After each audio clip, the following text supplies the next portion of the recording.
नमस्कार मित्रों, डॉक्टर संजीव भानावत के चैनल में आपका हार्दिक स्वागत, अभिनंदन। ये तो हम सभी जानते हैं कि पत्रकारिता का मुख्य उद्देश्य होता है to inform, to educate, to entertain, सूचना, शिक्षा और मनोरंजन। लेकिन जब समाज में संघर्ष की स्थिति हो, दो देशों के बीच युद्ध चल रहा हो, एक असंतुलन के दौर से हम गुजर रहे हों, तब पत्रकारिता की भूमिका और अधिक महत्वपूर्ण हो जाती है। ऐसी स्थिति में जो एक अवधारणा जिस पर आज चर्चा की जानी बहुत जरूरी है, वो है पीस जर्नलिज्म या शांति की पत्रकारिता। शांति की पत्रकारिता या पीस जर्नलिज्म एक वैकल्पिक दृष्टिकोण प्रस्तुत करती है जो न केवल युद्ध या संघर्ष की घटनाओं की रिपोर्टिंग करती है, बल्कि उनकी जड़ों, उनके समाधान और शांति स्थापना की जो संभावनाएं हो सकती हैं, उन पर भी उसका कहीं ध्यान केंद्रित होता है। प्रश्न है, शांति पत्रकारिता है क्या? शांति पत्रकारिता एक वैचारिक और व्यावहारिक ढांचा है जिसे सबसे पहले जोहान गोल्टन ने 1965 में प्रस्तुत किया था। यह पत्रकारिता का ऐसा रूप है जिसमें संघर्षों को केवल जीत और हार के दृष्टिकोण से नहीं देखा जाता, बल्कि उनके कारणों, प्रभावों और समाधान की संभावनाओं पर केंद्रित रहते हुए एक संतुलित और संवेदनशील रिपोर्टिंग की जाती है। पीस जर्नलिज्म एक ऐसी रिपोर्टिंग की शैली है, एक ऐसा सिद्धांत है जिसका उद्देश्य युद्ध और संघर्ष से संबंधित समाचारों को संतुलन और निष्पक्षता के साथ प्रस्तुत करना होता है। यह पारंपरिक युद्ध पत्रकारिता के बिल्कुल विपरीत है, जो अक्सर हिंसा और हिंसक समूहों की ओर झुकाव दिखाते हैं। शांति पत्रकारिता का उद्देश्य समाज को संघर्षों के अहिंसक समाधान पर विचार करने और महत्व देने के अवसर प्रदान करना होता है। युद्ध पत्रकारिता में अक्सर हिंसक प्रतिक्रियाओं को अधिक महत्व दिया जाता है और अहिंसक विकल्पों की अनदेखी की जाती है। यह पत्रकारिता केवल संघर्ष के भौतिक प्रभावों और उच्च पदस्थ व्यक्तियों के दृष्टिकोणों पर केंद्रित होती है, जिससे आम आदमी के मन में विचार और संघर्ष के जो गहरे कारण हैं, उनकी कहीं उपेक्षा होती है, वो कारण कहीं छूट जाते हैं। इस अवधारणा को नॉर्वेजियन समाजशास्त्री और शांति शोधकर्ता जोहान गोल्टुंग ने प्रस्तावित किया था। उन्होंने पत्रकारों के लिए एक ऐसा ढांचा प्रस्तुत किया जिससे वे युद्ध और संघर्ष की कवरेज में हिंसा की ओर झुकाव से बच सकें। शांति पत्रकारिता संघर्षों के संरचनात्मक और सांस्कृतिक कारणों को उजागर करने का प्रयास करती है। इससे पाठकों को विभिन्न पक्षों और उसके लक्ष्यों को सही परिप्रेक्ष्य में समझने में मदद मिलती है। शांति की पत्रकारिता इन पूर्वाग्रहों को सुधारने का प्रयत्न करती है, इन पूर्वाग्रहों से वह दूर रहती है। इसका मुख्य उद्देश्य क्या है? इसका मुख्य उद्देश्य है समाज को संघर्षों के अहिंसक समाधान पर विचार करने और उन्हें महत्व देने का अवसर प्रदान करना। यह विभिन्न स्रोतों से अहिंसा की नीतियों की मांगों और अभिव्यक्तियों को सार्वजनिक क्षेत्र में लाने का भरसक प्रयत्न करती है। शांति पत्रकारिता रिपोर्टिंग की एक विशिष्ट शैली है, एक ऐसा सिद्धांत है जो युद्ध और संघर्ष से संबंधित समाचारों की संतुलित अभिव्यक्ति है, जबकि युद्ध पत्रकारिता हिंसा की ओर अधिक झुकी हुई होती है। इस सिद्धांत के अनुसार मुख्य धारा और वैकल्पिक मीडिया में दिखाई देने वाली कहानियों में, स्टोरीज में पूर्वाग्रहों को सुधारने के व्यावहारिक तरीके प्रस्तावित किए गए हैं और यह सुझाव दिया गया है कि पत्रकार अन्य मीडिया प्रोफेशनल्स या जो दर्शक हैं या संगठन हैं, उनके साथ मिलकर के काम करें। इस अवधारणा का प्रस्ताव, जैसा मैंने कहा, 1960 में जोहान गुल्टुंग ने किया था। उन्होंने क्यूबा और कांगो के संघर्ष के बारे में नॉर्वेजियन समाचार पत्रों की रिपोर्टिंग का गहन अध्ययन, विश्लेषण और चिंतन मनन किया था। उन्होंने उस समय यह महसूस किया था कि मीडिया में हिंसा और युद्ध को महिमा मंडित किया जाता है। इससे शांति के प्रयासों को या शांति की पत्रकारिता की जो अवधारणा है उसको ठेस पहुंचती है। तो एक प्रकार से उन्होंने शांति की पत्रकारिता की अवधारणा को हमारे सामने प्रस्तुत किया। जोहान गोल्टुंग का जन्म 24 अक्टूबर 1930 को हुआ था। दुर्भाग्य से पिछले ही वर्ष 17 फरवरी 2024 को 93 वर्ष की उम्र में उनका निधन हो गया। गोल्टुंग एक नॉर्वेजियन समाजशास्त्री थे, वे गणितज्ञ थे, वे राजनीतिक वैज्ञानिक थे, जिन्होंने आधुनिक शांति और संघर्ष अध्ययन, पीस एंड कॉन्फ्लिक्ट स्टडीज के संस्थापक के रूप में अपनी एक विशेष पहचान बनाई। उन्होंने पीस जर्नलिज्म, स्ट्रक्चरल वायलेंस, संरचनात्मक हिंसा और सकारात्मक शांति, पॉजिटिव पीस जैसे अनेक महत्वपूर्ण सिद्धांतों या अवधारणाओं को हमारे सामने रखा, जो आज वैश्विक स्तर पर शांति की स्थापना में अपना योगदान दे सकते हैं यदि इसका सही तरीके से अनुसरण किया जाए। जोहान गोल्टुंग का जन्म ओस्लो, नॉर्वे में हुआ था। द्वितीय विश्व युद्ध के दौरान उन्होंने नाजी कब्जे का अनुभव किया, जिसका उनके जीवन, उनके विचार, उनकी जो जीवन शैली है उस पर उसका गहरा प्रभाव पड़ा। 1951 में मात्र 21 वर्ष की अवस्था में उन्होंने सैन्य सेवा से इनकार कर दिया और इसके परिणाम स्वरूप उन्हें 6 महीने जेल में रहना पड़ा। इस अवधि में उस 21 वर्षीय नौजवान ने महात्मा गांधी को पढ़ा। महात्मा गांधी के विचारों का उन पर गहरा प्रभाव पड़ा। गांधी को पढ़ करके उन्होंने अहिंसा और शांति के दर्शन को बहुत गहराई से समझा। 1959 में गोल्टुंग ने ओस्लो में पहली बार Peace Research Institute of Oslo PRIO की स्थापना की। यह प्रयोग यूरोप में पहली बार किया गया था। 1964 में उन्होंने जर्नल ऑफ पीस रिसर्च की शुरुआत की, जो आज भी शांति और संघर्ष अध्ययन के क्षेत्र में एक प्रमुख अकादमिक जर्नल है। पीस जर्नलिज्म से जुड़ी हुई बहुत सारी अवधारणाओं पर आज विचार किया जा रहा है। एक है स्ट्रक्चरल वायलेंस। गोल्टुंग ने इस अवधारणा के माध्यम से यह बताने का प्रयास किया कि हिंसा केवल प्रत्यक्ष नहीं होती है, बल्कि सामाजिक, राजनीतिक और आर्थिक संरचनाओं के माध्यम से वो कहीं न कहीं समय समय पर प्रकट होती रहती है और यह लोगों की जो मूल आवश्यकताएं हैं उनकी पूर्ति में भी बाधक बनती है। दूसरी अवधारणा है सकारात्मक और नकारात्मक शांति, पॉजिटिव एंड नेगेटिव पीस। उन्होंने शांति को 2 भागों में बांट दिया, एक है नकारात्मक शांति और एक है सकारात्मक शांति। नकारात्मक शांति केवल हिंसा की अनुपस्थिति है और सकारात्मक शांति वो है जो न्याय, समानता और सहयोग जैसे मूलभूत सिद्धांतों पर आधारित होती है। तीसरा है पीस जर्नलिज्म, शांति पत्रकारिता। गोल्टुंग ने पत्रकारों को संघर्षों की रिपोर्टिंग करते समय संतुलित, समाधान उन्मुख सभी पक्षों की आवाज को उसमें सम्मिलित करने की महत्वपूर्ण सलाह दी थी। गोल्टुंग ने अपने जीवन काल में 150 से अधिक अंतर्राष्ट्रीय संघर्षों में मध्यस्थता निभाई, जिसमें इक्वाडोर पेरू सीमा विवाद भी शामिल है, जिसे उन्होंने हल करने का महत्वपूर्ण प्रस्ताव दिया था। उनके कार्यों के लिए उन्हें 1987 में राइट लाइवलीहुड अवार्ड, जिसे कुछ लोग नोबेल पुरस्कार का विकल्प भी कहते हैं, से सम्मानित किया गया था।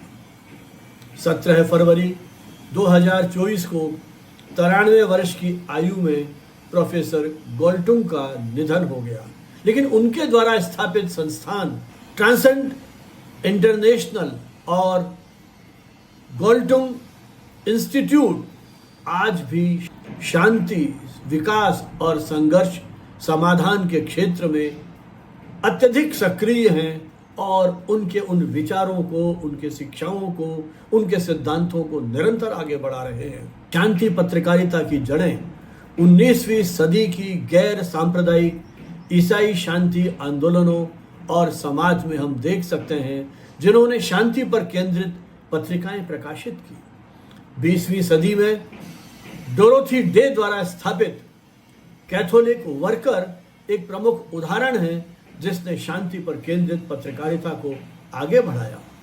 इसके अलावा the World Council of Churches और the World Association for Christian Communication जैसे ईसाई संगठनों ने भी शांति पत्रकारिता की दिशा में कुछ प्रयत्न किए। युद्ध पत्रकारिता के विपरीत, जो हिंसा और हिंसक समूहों के प्रति एक विशेष दृष्टि रखते हैं, शांति पत्रकारिता इन दृष्टियों के विपरीत एक समाधान प्रस्तुत करने के लिए आगे आती है। इसका उद्देश्य समाज को संघर्ष के गैर हिंसक प्रतिक्रियाओं पर विचार करने और उनको महत्व देने का एक मंच प्रदान करने का प्रयास है। यह किसी भी पक्ष से आने वाली अहिंसा की नीतियों और अभिव्यक्तियों को प्रमुखता से सार्वजनिक स्थान पर मंच देती है, उनको अभिव्यक्ति प्रदान करती है। शांति पत्रकारिता के विकास में प्रोफेसर जैक लिंच और एनेबल मैकगोल्ड्रिक का भी महत्वपूर्ण योगदान रहा है। उन्होंने ब्रिटेन, आयरलैंड, जॉर्जिया और इराक जैसे देशों में युद्ध पत्रकारिता के अनेक ऐसे उदाहरण दिखाए हैं, जहां प्रमुख मीडिया हितों के बावजूद युद्ध पत्रकारिता की कवरेज हावी रही। इस प्रकार शांति पत्रकारिता एक वैकल्पिक रिपोर्टिंग दृष्टिकोण प्रस्तुत करती है, जो संघर्षों की जटिलताओं को उजागर करती हुई शांति निर्माण की संभावनाओं को प्रोत्साहित करती है। युद्ध पत्रकारिता में हिंसा को स्वयं उसका कारण माना जाता है और संरचनात्मक और मनोवैज्ञानिक कारणों की अनदेखी की जाती है। इससे दर्शकों को ऐसा लगता है कि हिंसा का उत्तर हिंसा ही है। यह दृष्टिकोण केवल भौतिक हिंसा पर केंद्रित होता है, जिसे प्रमुख संघर्ष विश्लेषक जोहान गोल्टुंग ने रूढ़िवादी भ्रांति, कंजर्वेटिव फेलिसी कहा है। इस झुकाव से हिंसक समूह मीडिया का उपयोग अपने एजेंडा को आगे बढ़ाने के लिए करते हैं।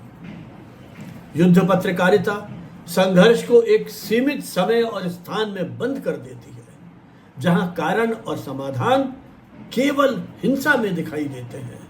इसके विपरीत शांति पत्रकारिता इन सीमाओं, इन बाध्यताओं को तोड़ती प्रतीत होती है और इन संघर्षों के बीच कई रचनात्मक संभावनाओं इसको संकेतित करती है, जहां कारण और समाधान दोनों तक हम पहुंच सकते हैं।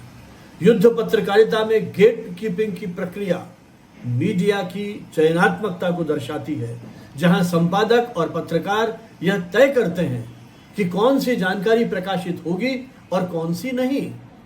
यह चयन अक्सर आपकी पूर्व निर्धारित धारणाओं, नियमों और संबंधों पर आधारित होता है, जो वास्तविकता के सामने आने से पहले ही स्थापित हो जाते हैं। शांति पत्रकारिता के समर्थकों का यह तर्क है कि यह गेट कीपिंग की प्रक्रिया पारदर्शी नहीं होती है और यह संघर्ष की कवरेज अर्थ को विकृत कर देती है।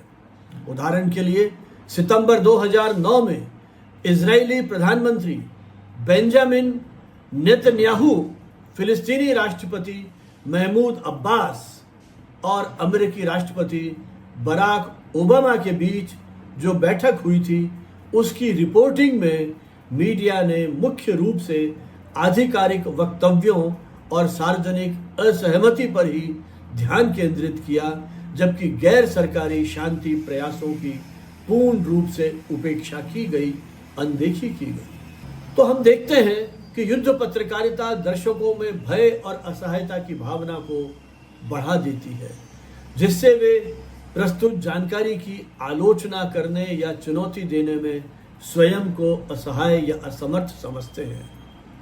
यह मानसिक थकावट रचनात्मक समाधान खोजने की क्षमता को कम कर देती है, जो संघर्ष और समाधान तथा शांति निर्माण के लिए आवश्यक है। शांति पत्रकारिता का उद्देश्य इन पूर्वाग्रहों को पहचानना है, उन्हें सुधारना है, जिससे समाज में संघर्षों के गैर हिंसक समाधानों पर विचार करने और उन्हें महत्व देने पर कहीं हम आगे बढ़ सकें, उन्हें हम उचित अवसर दिला सकें। पीस जर्नलिज्म एक वैकल्पिक पत्रकारिता का दृष्टिकोण है, जो संघर्षों की रिपोर्टिंग में हिंसा और संघर्ष को बढ़ावा देने वाली पारंपरिक युद्ध पत्रकारिता की बजाय शांति और न्याय की पत्रकारिता को अधिक प्राथमिकता देते हैं। यह दृष्टिकोण पत्रकारों को संघर्षों की जड़ों, उसके सभी पक्षों की जरूरतों को समझने और संभावित शांतिपूर्ण प्रयास जो हैं उस कॉन्फ्लिक्ट के, उस संघर्ष के, उन पर ध्यान केंद्रित करने के लिए प्रोत्साहन मिलता है, जिससे दर्शकों को अधिक संतुलित और संपूर्ण जानकारी सही परिप्रेक्ष्य में मिल सकती है। अनेक ऐसे उदाहरण लिए जा सकते हैं। फिलीपींस में आप देखिए, जो वहाँ संघर्षों की रिपोर्टिंग हुई, उसमें शांति पत्रकारिता के सिद्धांतों को अपनाकर पत्रकारों ने हिंसा को प्रोत्साहित करने की बजाय उन समुदायों के बीच संवाद और समझ को बढ़ावा देने वाली पत्रकारिता से जुड़ी हुई कहानियों या स्टोरीज पर ध्यान दिया। रिपोर्टिंग द वर्ल्ड यह एक ऐसा प्रकाशन है जिसमें Macedonia, democratic Republic of Congo, Iraq और इंडोनेशिया में संघर्ष की रिपोर्टिंग के युद्ध और शांति पत्रकारिता के दृष्टिकोण की तुलना की गई है, जिससे यह स्पष्ट होता है कि एक ही स्टोरी को कितनी तरह से प्रस्तुत किया जा सकता है। मिस्र का centre for intercultural dialogue and translation CIDT यह अरब और पश्चिमी दुनिया के बीच समझ को बढ़ाने के लिए संघर्ष की रिपोर्टिंग का विश्लेषण करता है, उसका एनालिसिस करता है, यह दिखाते हुए कि मीडिया की रिपोर्टिंग में कभी कभी संघर्ष को और अधिक बढ़ावा मिलता है। हिंदुस्तान टाइम्स में प्रकाशित एक रिपोर्ट में अफगान और फिलिस्तीनी व्यक्तियों को गांधी की स्मृति में संयुक्त राष्ट्र पुरस्कार से सम्मानित किया गया, जो इस बात का संकेत है कि शांति की पत्रकारिता पुरस्कारों और प्रोत्साहन के माध्यम से अहिंसा और सहयोगात्मक संघर्ष के समाधान के कार्यों को प्रभावी ढंग से उजागर कर सकने में सक्षम है। 2009 में अमेरिका और ऑस्ट्रेलिया के संयुक्त सैन्य अभियानों को टेलिस्मन सैबर के विरोध प्रदर्शनों की रिपोर्टिंग में शांति पत्रकारिता के तत्वों को शामिल किया गया, जिसमें यह दिखाया गया कि कैसे पत्रकारिता अहिंसक विरोधों को प्रमुखता के साथ उजागर कर सकती है। जूलिया बाचा ने अपने टॉक में इस बात पर प्रकाश डाला है कि कैसे मीडिया अक्सर संघर्षों में केवल हिंसक कृत्यों पर ध्यान केंद्रित करता है, जबकि अहिंसक आंदोलनों की अनदेखी करता है, जिससे शांति पत्रकारिता के क्षेत्र में होने वाले प्रयासों में रुकावट आती है। वेस्ट बैंक के बुड्स गांव के लोगों की सफल अहिंसक संघर्ष की सच्ची कहानी फिल्म बुड्स, एक डॉक्यूमेंट्री फिल्म है, यह बहुत प्रभावी ढंग से बताती है। हम जिस शांति पत्रकारिता के सिद्धांतों की बात कर रहे हैं, अवधारणा की बात कर रहे हैं, उसका एक अनूठा उदाहरण है फिल्म बुड्स। शांति पत्रकारिता की आलोचनाएं भी कई तरह से की गई हैं। इसकी प्रमुख आलोचना है कि इसमें वस्तुनिष्ठता की कमी है। कुछ आलोचकों का मानना है कि शांति पत्रकारिता एक प्रकार की पक्षपाती पत्रकारिता है, जो पत्रकारों की व्यक्तिगत मान्यताओं को रिपोर्टिंग में शामिल करती है, जिससे पत्रकारिता की वस्तुनिष्ठता और निष्पक्षता प्रभावित होती है। दूसरा है संरचनात्मक बाधाएं।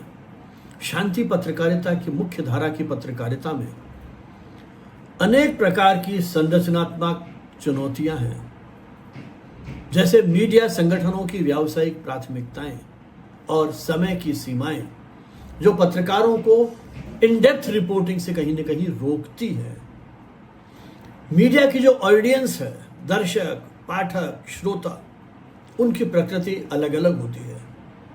इसलिए वो जो शांति पत्रकारिता के संदेश जो है वो अलग अलग दर्शकों के लिए उसकी प्रतिक्रिया या उसका अनुभव जो है वो अलग अलग हो सकता है, कारण उसका प्रभाव सीमित हो जाता है। शांति पत्रकारिता निश्चय ही एक ऐसा महत्वपूर्ण दृष्टिकोण है जो पत्रकारों को संघर्ष की रिपोर्टिंग में गहराई, संतुलन और संवेदनशीलता लाने के लिए प्रोत्साहित करता है। हालांकि इसे अपनाने में कुछ चुनौतियां हैं, लेकिन यह दृष्टिकोण मीडिया को हिंसा की बजाय शांति और समझ को बढ़ावा देने में सक्षम बनाता है। शांति पत्रकारिता के लिए आधार के रूप में गोल्डुंगियन दृष्टिकोण जोर देता है कि पत्रकार को संघर्ष के मूल कारणों जैसे गरीबी या पूर्व दुर्व्यवहार पर ध्यान केंद्रित करना चाहिए, न कि केवल हिंसक राजनीतिक मुठभेड़ों से जुड़ी हुई घटनाओं पर। शांति पत्रकारिता के लिए एक आधार के रूप में गोल्डुंगियन दृष्टिकोण जोर देता है कि पत्रकार को संघर्ष के मूल शांति पर कारणों जैसे गरीबी या दुर्व्यवहार पर ध्यान केंद्रित करना चाहिए, न कि राजनीतिक मुठभेड़ों पर। पत्रकारिता को कभी कभी संघर्ष समाधान पत्रकारिता, संघर्ष संवेदनशील पत्रकारिता और रचनात्मक संघर्ष कवरेज भी कहा जाता है। शांति पत्रकारिता पत्रकारिता के इतिहास में कई दृष्टिकोणों और आंदोलनों में से एक है, जिसमें विकास संचार पत्रकारिता, नई पत्रकारिता और सार्वजनिक या नागरिक पत्रकारिता शामिल है, जो विकसित होकर पश्चिम में पेशेवर पत्रकारिता के रूप में विकसित हो रहे हैं। वहीं शांति की पत्रकारिता में समाधान, संवाद, मूल कारणों पर अधिक ध्यान केंद्रित होता है। जहां पारंपरिक पत्रकारिता की भाषा उत्तेजक या सनसनीखेज होती है, वहीं शांति पत्रकारिता की भाषा संतुलित और समझदारीपूर्ण होती है। जहां पारंपरिक पत्रकारिता के स्रोत सरकार, सेना या राजनीतिक दल होते हैं, वहीं शांति पत्रकारिता के स्रोत पीड़ित नागरिक, विशेषज्ञ या मध्यस्थ होते हैं। इसी प्रकार पारंपरिक पत्रकारिता का उद्देश्य खबरों को बेचना है, टेलीविजन की टीआरपी को बढ़ाना है, वहीं शांति की पत्रकारिता का उद्देश्य पारस्परिक समझ को बढ़ाना है, समाधान प्रस्तुत करना है। शांति की पत्रकारिता संघर्षों की गहराई से जांच करती है। यह पत्रकारिता केवल सतही रिपोर्टिंग नहीं करेगी घटनाओं की, बल्कि संघर्षों के ऐतिहासिक, सामाजिक, राजनीतिक और सांस्कृतिक संदर्भों की गहराई से खोज करके वो रिपोर्टिंग की जाएगी। सभी पक्षों की आवाज को इसमें ध्यान दिया जाएगा। पारंपरिक मीडिया प्राय एक पक्ष को ही ध्यान में रखता है, जबकि शांति की पत्रकारिता सभी पक्षों की बात को प्राथमिकता देगी। शांति की पत्रकारिता में हिंसा की जगह विकल्पों पर ध्यान दिया जाता है। इसमें यह बताया जाता है कि कैसे किसी समस्या का समाधान संवाद, मध्यस्थता या अन्य अहिंसात्मक तरीकों से निकाला जा सकता है। शांति की पत्रकारिता मानवाधिकारों को संरक्षित करती है। यह दृष्टिकोण उन रिपोर्टों को प्राथमिकता देता है जो पीड़ितों के अधिकारों की रक्षा करते हैं और उनके अनुभवों को सामने लेकर के आते हैं। शांति की पत्रकारिता सांप्रदायिक सौहार्द और संवाद को बनाए रखने वाली पत्रकारिता है। यह पत्रकारिता संवाद और सहिष्णुता को प्रोत्साहित करती है और इसी तरह की शैली का प्रयोग इस तरह की पत्रकारिता में किया जाता है। शांति की पत्रकारिता का अपना विशिष्ट महत्व है। युद्ध और संघर्ष के दौर में शांति की पत्रकारिता एक जिम्मेदारी के भाव से काम करती है। जब मीडिया केवल हमें और उन्हें की बाइनरी घटनाओं को प्रस्तुत करेगा, तो वह जनता के इस धारणा को युद्ध के पक्ष में मोड़ सकता है, जबकि शांति की पत्रकारिता युद्ध और संघर्ष के दौर में भी एक जिम्मेदारी का भाव निर्वाह करती है। समाज में सकारात्मक ऊर्जा का संचार शांति की पत्रकारिता के माध्यम से हो सकता है। यह पत्रकारिता समाज में निराशा या क्रोध का भाव नहीं फैलाएगी, बल्कि समाधान और सहयोग की दिशा में आगे बढ़ेगी और प्रकारांतर से लोकतांत्रिक मूल्यों को यह मजबूत बनाएगी। जब मीडिया शांति और संवाद को प्राथमिकता देगा, तब अपने आप लोकतंत्र की जड़ें भी मजबूत होंगी, क्योंकि लोकतंत्र की आत्मा संवाद है। दक्षिण अफ्रीका में रंग विरोधी संघर्ष हुआ। वहां के कुछ मीडिया संस्थानों ने मंडेला और डी क्लार्क के बीच संवाद की प्रक्रिया को सकारात्मक रूप में प्रस्तुत किया, जिससे समाज शांति स्थापना की दिशा में आगे बढ़ा। रवांडा में जनसंहार के बाद की पत्रकारिता शांति पत्रकारिता के सिद्धांतों से जुड़ी हुई रही। शांति पत्रकारिता के सिद्धांतों को अपनाते हुए वहां के पत्रकारों को इस तरह से प्रशिक्षित किया गया ताकि वे विभाजन की बजाय पारस्परिक मिलन और सह अस्तित्व की भावनाओं को, उन जैसे मूल्यों को प्रसारित करें। इसी प्रकार प्रायः भारत और पाकिस्तान के बीच जब संबंध तनावपूर्ण होते हैं, तो ये प्रयास किया जाता है कि भारत और पाकिस्तान के बीच जो एक गहरे सांस्कृतिक संबंध हैं, उनके आधार पर शांति की पत्रकारिता के माध्यम से सहयोग और सहअस्तित्व की भावना को बनाए रखा जाए। लेकिन यह बहुत चुनौतीपूर्ण कार्य है। टीआईपी आधारित मीडिया मॉडल, जहां अभी तक ब्रेकिंग न्यूज प्राथमिकता में है, डेसिबल डिबेट और राष्ट्रीयतावादी एजेंडा पर जब न्यूज केंद्रित होगी, तो फिर शांति पत्रकारिता की सफलता में निश्चित रूप से बाधाएं आएंगी।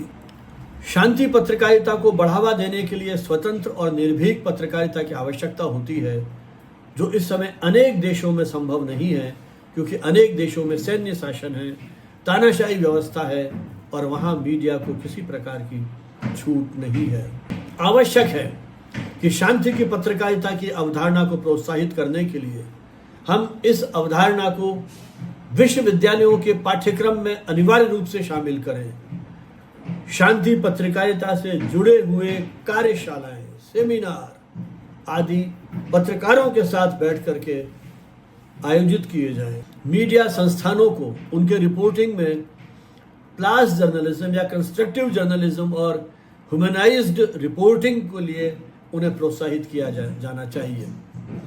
नागरिक समाज और मीडिया संगठनों के सहयोग से पीस मीडिया नेटवर्क की स्थापना की जाए, तो इस दिशा में हमें कुछ सफलता मिल सकती है। शांति की पत्रकारिता केवल एक पत्रकारिता पद्धति नहीं है, बल्कि एक ऐसा दृष्टिकोण है जो हिंसा की संस्कृति को चुनौती देता है और संवाद, सह अस्तित्व और समाधान को प्राथमिकता देता है। आज के वैश्विक, डिजिटल और विभाजित होते जा रहे समाज में शांति की पत्रकारिता की आवश्यकता पहले से कहीं अधिक महसूस की जा रही है। यदि मीडिया अपने इस नैतिक और सामाजिक दायित्व को समझे और निभाए, तो वह न केवल सूचना का वाहक होगा, बल्कि समाज को शांति और समरसता की दिशा में ले जाने वाला एक प्रेरक भी बन सकेगा।